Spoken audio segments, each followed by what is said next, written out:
You saw the title. I'll be going over everything in the new power and speed update on JOMA. Well, not everything but the new adversary. So OBS decided to be really stupid and didn't let my mic connect, and I didn't know about it. I opened up OBS and I thought that it would automatically connect to my mic because it usually does that, but now it didn't do that for some reason. So now all of the gameplay that I got is now just muted. There's no sound other than the actual Roblox sound. And because of that, this video is going to take me much longer, and I'm probably not going to sound that excited when actually making this video. So first of all, I'm just going to look at the lobby. So as you can see, they have a little parkour area where you can go up to the top. They had an epilepsy mode disclaimer at the front. They have a new setting where you can toggle a Foxy jump scare. There's a new little leaderboard thing. Spawn does that. Now let's go over to the castle. There's a little guy there that going up to him can ask him to tell you a story. So there are these weapons which are either hinting to new characters or already existing characters. I think this is going to be Prosecutor. This might be a new character with an axe, not really Firefighter nor Chaser. This, I don't know what that's going to be. And this is probably Anarchist because it says activate or active and it's actually colored in. So I did say that I wasn't going to talk about the new adversary, but might as well do it while we're here. If you go to this red claw and click activate, then you'll get taken to this maze, which I'm not going to do it all over again, but beating the maze gives you the new adversary. But only for the time being. They're going to remove it eventually. Well, he's not going to get removed. He's only going to get removed for a little bit until they add a new way to actually unlock him. But you need 25 mastery, which might as well talk about mastery right now.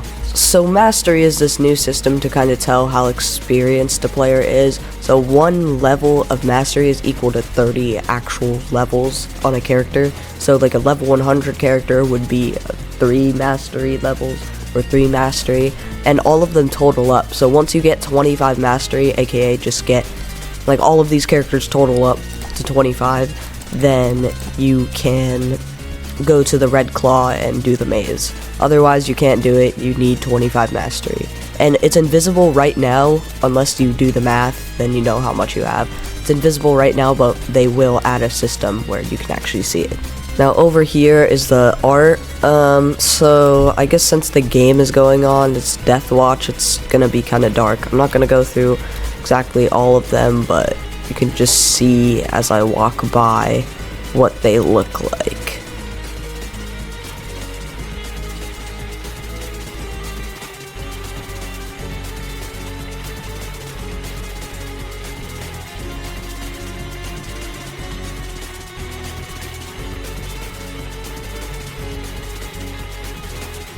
I'm just gonna go over the new skins real quick. I'm not actually gonna play around with them, I'll just show you what they are. First skin, Mogger for Spotter.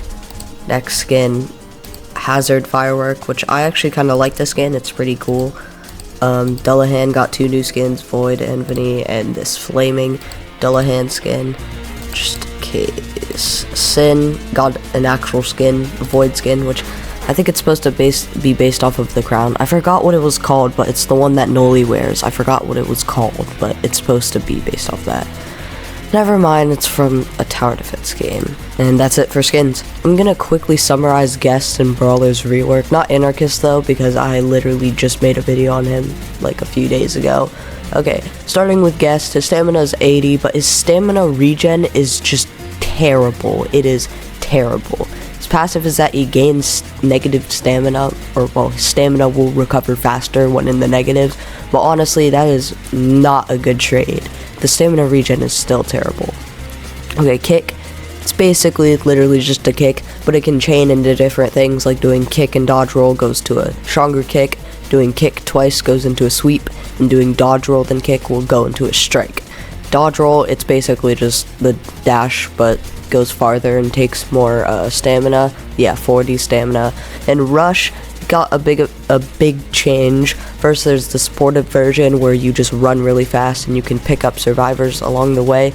The offense version is when 3 seconds, well, at least 3 seconds after you've kicked, then your supportive rush turns into an actual drop kick, kind of reminding me of Minos Prime.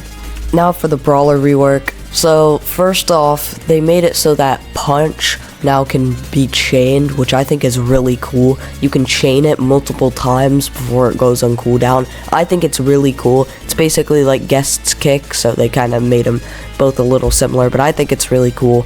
Workout, it got one change. The only change that I actually noticed is that now you can't immediately get to level 1 at the start of the game. Like, you can't just click workout at the start of the game and instantly get level 1.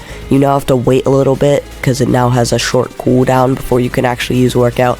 So that's kind of a nerf, but I don't really see the problem there. Disarm, I didn't get to use disarm yet, but from what I can tell, it's basically the exact same. There is one change about dodge, is that it now gives you this new passive called focus, which I think is supposed to kind of be like the empowered passive for anarchists, since they have lore together. I'm actually going to read what focus does. Focus is a state you can gain through certain abilities which will make your attacks more powerful on use, but consume your entire focus state while active. It will actively tick down and the timer capping is at 15 seconds. So yeah, that's pretty much it for the dodge changes. That's pretty much it for the entire character. I think these reworks were really cool. And now onto the new missions game mode. So I have the footage of the missions game mode, but of course I don't have my voiceover of it, so I'll just briefly be going through it right now. The boss has this really cool cutscene at the start, as well as in the middle of phase 2, which yes, the boss does have phase 2, and his name is Zolber or something. I have no clue how to pronounce that, but basically, this boss fight, although it's not canon, is really fun, and it will give you a reward for beating it. So the boss isn't canon because of the fact that it originates from a really old game.